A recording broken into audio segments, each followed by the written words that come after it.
Hello everyone, I'm Jalendran, Assistant Professor working in Electrical Department of Adiman College of Engineering, Hosur.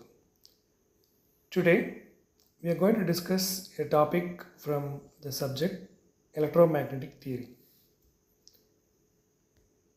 Actually, here we are going to discuss magnetic materials and BH curve. The two topics we are going to discuss today. Let's discuss first magnetic materials. The classification of magnetic materials, we have three major classes: diamagnetic, paramagnetic and ferromagnetic. Actually, this grouping happened from this classification. The magnetic materials are classified into linear and non-linear.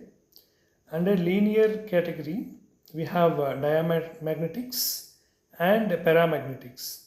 Under non-linear category, we have ferromagnetics. And depending upon the two parameters called magnetic susceptibility and relative permeability, the classification happens here. Let's discuss about these classifications in detail. So a material is said to be diamagnetic if it has mu r less than or equal to 1, that is with very small negative magnetic susceptibility. And at the same time, a material can be called as paramagnetic if the relative permeability mu r is greater than or equal to 1, that is with very small positive magnetic susceptibility. At the same time, if the relative permeability is much greater than 1, that is with very large positive magnetic susceptibility, then the material is called as ferromagnetic. So with this idea, we'll further discuss about the characteristics and behaviors of these three categories. So it is apparent that for most practical purposes, we may assume that mu r is approximately equal to 1 for diamagnetic and paramagnetic materials. Thus, we may regard diamagnetic and paramagnetic materials as linear and non-magnetic. And ferromagnetic materials are always non-linear and magnetic except when their temperatures are above Curie temperature. You may have a question here, what is Curie temperature? The Curie temperature or Curie point is the temperature above which certain materials lose their permanent magnetic properties if they are heated up. Now, the diamagnetism, the property, occurs in materials where the magnetic fields due to electronic motions of orbiting and spinning completely cancel each other. Thus, the permanent or intrinsic magnetic moment of each atom is zero and the materials are weakly affected by a magnetic field. For most diamagnetic materials, for example, bismuth, lead, copper, silicon, diamond, and sodium chloride, magnetic susceptibility is of the order of minus 10 power minus 5. In certain types of materials called superconductors, at temperatures near absolute zero, perfect diamagnetism occurs. That is, the magnetic susceptibility is equal to minus 1 or the relative permeability is equal to 0 and the flux density B is equal to 0. Thus, superconductors cannot contain magnetic fields. So, diamagnetic materials are seldom used in practice except for superconductors. Next, the property paramagnetism It occurs in materials where the magnetic fields produced by orbital and spinning electrons do not cancel completely. Unlike diamagnetism, paramagnetism is temperature dependent. The example for paramagnetic materials are air, platinum, tungsten, and potassium. The magnetic susceptibility is of the order of 10 power minus 5 to 10 power minus 3. And these paramagnetic materials are finding their applications in masers.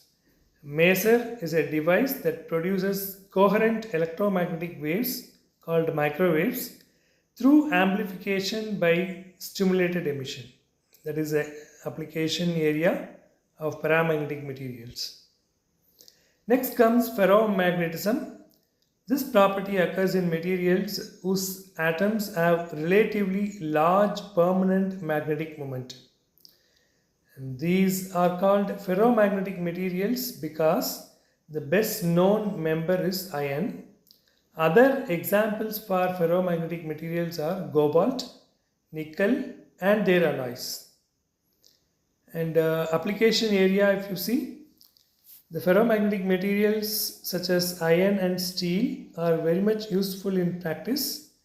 They are used for screening or shielding purposes to protect sensitive electrical devices from the disturbances of strong magnetic fields. As distinct from diamagnetic and paramagnetic materials, ferromagnetic materials have the following properties. These ferromagnetic materials are capable of being magnetized very strongly by a magnetic field. They retain a considerable amount of their magnetization when removed from the field. They lose their ferromagnetic properties and become linear paramagnetic materials when the temperature is raised above a certain temperature known as Curie temperature. This one already we have discussed. And here 770 degrees Celsius temperature is the Curie temperature for the iron material. So material to material, this Curie temperature range, the value will differ. That's about the magnetic materials and their classifications and the properties. Let's have a look at the BH curve next. A typical BH curve is shown here in the picture. I'll zoom this. First of all, we have to look at the non-linear relationship between the parameters B and H taken in the Y and X axis respectively.